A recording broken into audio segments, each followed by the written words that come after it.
আপনারা দেখেছেন যে আমাদের তথ্য মন্ত্রণালয়ের দায়িত্বপ্রাপ্ত উপদেষ্টা নাহিদ ইসলাম উনি গত পরশু ওনার পদত্যাগপত্র দাখিল করেছেন। পদত্যাগপত্র দাখিল করার আগেই উনি আসলে এই অ্যাক্রিশন নীতিমালায় স্বাক্ষর করেছেন এবং বলতে পারেন যে উনি এটা ওনার final act as an information adviser, এবং ওনার এই ফাইনাল অ্যাক্টটা was a good jester, a brilliant jester I rather say for journalist. এই কারণে যে আমাদের সাংবাদিকদের কাজ করতে গিয়ে আমাদের সাংবাদিকদেরকে অনেক সীমাবদ্ধতার মুখোমুখি হতে হয় এবং অনেক সমস্যা তারা ফেস করেন। এই নীতিমালাটা আমাদের সদ্য বিদায়ী তথ্য উপদেষ্টা ওনার গাইডেন্স এবং আমাদের মাননীয় প্রধান উপদেষ্টা ওনারও একটা এই বিষয়ে অভিমত ছিল। ওনাদের সবার অভিমত নিয়ে সরকারের পক্ষ থেকে একটা কমিটি করে দেওয়া হয়েছিল। সেই কমিটির সুপারিশ, সেই কমিটিতে সাংবাদিকদের বেশ কিছু সংগঠন তাদের প্রতিনিধি ছিল এবং এই সবাই এই কমিটি যে সুপারিশটা করেছে সেটা আবার পরবর্তীতে মিডিয়া সংস্কার কমিশনের কাছে উপস্থাপন করা হয়েছিল।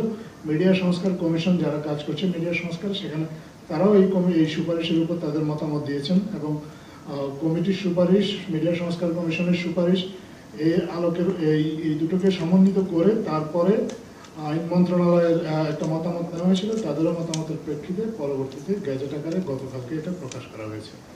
আপনারা যদি আগের নীতিমালা, অ্যাক্রিশন নীতিমালা আর এই নীতিমালা দুটো তুলনামূলক বিচার করেন তাহলে আপনারা অনেকগুলো পরিবর্তন এখানে দেখতে পাবেন। সবচেয়ে বড় পরিবর্তন, বা আমি যদি বলি প্রথম পরিবর্তন যেটা, এর আগের অ্যাক্রিশন কার্ড নীতিমালার প্রথম শর্তটাই ছিল যে সাংবাদিকরা সরকারের উন্নয়নের বয়ান প্রচার করবেন। এই বিষয়টা এখান থেকে বাদ দেওয়া হয়েছে, অর্থাৎ সাংবাদিকদের সরকারের উন্নয়ন বয়ান ইত্যাদি প্রচার করার কোনো ধরনের অব্লিগেশন নেই।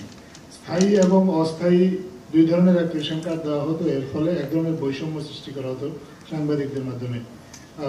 কাউকে স্থায়ী অ্যাক্রিশন কার্ড দেওয়া হতো এবং কাউকে অস্থায়ী 1 বছরের জন্য অ্যাক্রিশন কার্ড দেওয়া হতো এবং পরবর্তীতে তাকে দেখা যেত যে সেটা নবায়ন করতে গিয়ে তাকে নানা ধরনের সমস্যার সম্মুখীন হতে হতো। এই বিষয়ে আমরা সাংবাদিক সংগঠনগুলোর মতামত নিয়েছি। প্রত্যেকেই মতামত দিয়েছেন যে অ্যাক্রিশন কার্ডের যে মেয়াদ সেটা ন্যূনতম 3 বছর হওয়া উচিত এবং এই মতামতটা আমাদের যে কমিটি সংশ্লিষ্ট তারা এটা গ্রহণ করেছে। তারা গ্রহণ করে সরকার এখন সিদ্ধান্ত নিয়েছে এখন থেকে একটাই অ্যাক্রিশন কার্ড হবে এবং সেই অ্যাক্রিশন কার্ডের মেয়াদ হবে 3 বছর। আমাদের আপনারা লক্ষ্য করে থাকবেন যে আগের যে অ্যাক্রিশন কার্ড সেখানে সাংবাদিকদের জন্য খুব অবমাননা করে একটা ধারা ছিল। আমরা আগেও এটা আপনাদেরকে শেয়ার করেছি। সেই ধারাটা ছিল যে সাংবাদিকরা যদি আপনার বিদেশ যেতে হয় তাহলে বিদেশ যাওয়ার জন্য তাদের আমাদের পররাষ্ট্র মন্ত্রণালয়ের বহিঃপ্রচার অনুবিভাগ অথবা প্রধান তথ্য কর্মকর্তা তাকে জানিয়ে যেতে হতো। এই ধারাটি সাংবাদিকদের জন্য এটা এক ধরনের অব্লিগেশন।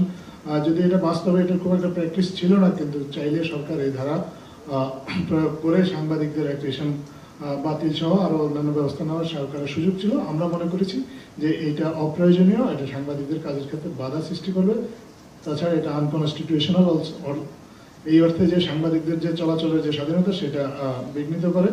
তো ইত্যাদি নানা বিবেচনায় এই ধারাটা সম্পূর্ণরূপে বাদ দেওয়া হয়েছে। আর আগে আপনারা হয়তো লক্ষ্য করে দেখবেন যে সাংবাদিকদের যে অ্যাক্রিশন কার্ড দেওয়ার যে ক্ষমতা, সেই ক্ষমতাটা প্রধান তথ্য কর্মকর্তার হাতে এককভাবে ন্যস্ত ছিল। এখন এটা অ্যাক্রিশন কার্ডের জন্য একটা কমিটি করা হয়েছে। প্রধান তথ্য কর্মকর্তাই অ্যাক্রিশন কার্ডটা ইস্যু করবেন, কিন্তু উনি অ্যাক্রিশন কার্ডটা ইস্যু করবেন অ্যাক্রিশন কার্ডের জন্য যে কমিটি গঠন করা হয়েছে এই কমিটিটার ভিত্তিতে। এই কমিটিতেও সাংবাদিকদের উপযুক্ত প্রতিনিধি রাখার ব্যবস্থা করা হয়েছে এবং সুনির্দিষ্টভাবে একজন নারী সাংবাদিক যাতে থাকেন সেই ব্যবস্থাটাও করা হয়েছে। শুধু কমিটির সিদ্ধান্তের বিরুদ্ধেও যদি কেউ যদি সংক্ষুব্ধ হন বা কারো যদি কোনো আপত্তি থাকে, প্রথমবারের মতো একটা আপিল কমিটি যোগ করা হয়েছে, যেখানে আরও উচ্চতর পদে যারা কাজ করেন তাদেরকে রাখা হয়েছে। তারা থাকবেন, তারা থেকে এই অ্যাক্রিশন কার্ডের বিষয়ে যদি কোনো সাংবাদিকের কোনো আপত্তি থাকে তাহলে ওনার আপত্তিটা তারা নিষ্পত্তি করবেন। এবং ফৌজদারি অপরাধের ক্ষেত্রে আগে এটা আসলে সুনির্দিষ্টভাবে বলা ছিল না যে ফৌজদারি অপরাধে কোনো সাংবাদিক অভিযুক্ত হলেই তার অ্যাক্রিশন কার্ড কী হবে। এখন একটা নীতিমালায় একটা বিষয় স্পষ্ট করা হয়েছে, যেটা হচ্ছে যে কোনো সাংবাদিকের বিরুদ্ধে ফৌজদারি অপরাধে যদি অভিযোগপত্র দাখিল হয় তাহলে তার অ্যাক্রিশন কার্ডটা স্থগিত হয়ে যাবে এবং অভিযোগ যদি প্রমাণিত হয়, তিনি যদি সাজাপ্রাপ্ত হন তাহলে স্বয়ংক্রিয়ভাবে তার অ্যাক্রিশন কার্ডটা বাতিল হয়ে যাবে। তো এরকম আরও অ্যাক্রিশন কার্ডের সংখ্যা কী হবে এটা নিয়ে একটা ক্রাইটেরিয়া ঠিক করা হয়েছিল যে পত্রিকার সার্কুলেশনের উপর ভিত্তি করে এক রেশন কার্ড দেওয়া হবে। তো এই সংখ্যাটা নিয়ে যেহেতু অনেকের আপত্তি আছে পত্রিকার সার্কুলেশন নিয়ে, এটা আমরা লক্ষ্য করেছি এবং এই জন্য সরকারের এই নীতিমালায় এই বিষয়টা সম্পূর্ণরূপে বাদ দিয়ে কর্মরত সাংবাদিকদের সংখ্যার উপর ভিত্তি করে এক রেশন কার্ড প্রদানের বিষয়টি নীতিমালায় সংযুক্ত করা হয়েছে। কর্মরত সাংবাদিকদের সংখ্যা নিয়ে যদি কোনো প্রতিষ্ঠান ছলচাতুরি করে, দেখা গেল যে আসলে ওই প্রতিষ্ঠানে এই পরিমাণ সাংবাদিক নাই, কিন্তু তারা আসলে ভুয়া তালিকা তৈরি করে সাংবাদিকদের তালিকা দিয়েছে, সেটা যাচাই বাছাই করারও সুযোগ সৃষ্টি করা হয়েছে।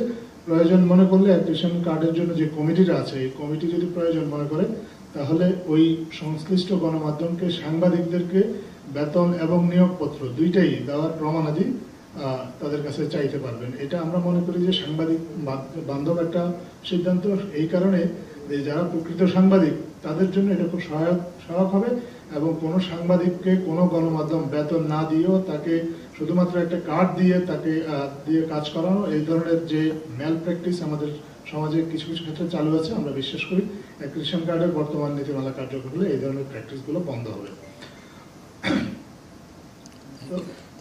এই হচ্ছে মোটামুটি এক রেশন কার্ডের বিষয়ে আমি আমার দেওয়া সংক্ষেপ। আমরা পুরো নীতিমালাটা আপনাদের সাথে শেয়ার করেছি গতকাল রাতেই, গ্যাজেট হওয়ার কিছুক্ষণ পরেই। আপনারা এটা আশা করি এর মধ্যে হয়তো অনেকে পড়ে দেখেছেন, আর যদি এখনো না দেখে থাকেন তাহলে আমরা মনে করি যে আপনাদের সেটা পড়ে দেখার সুযোগ আছে।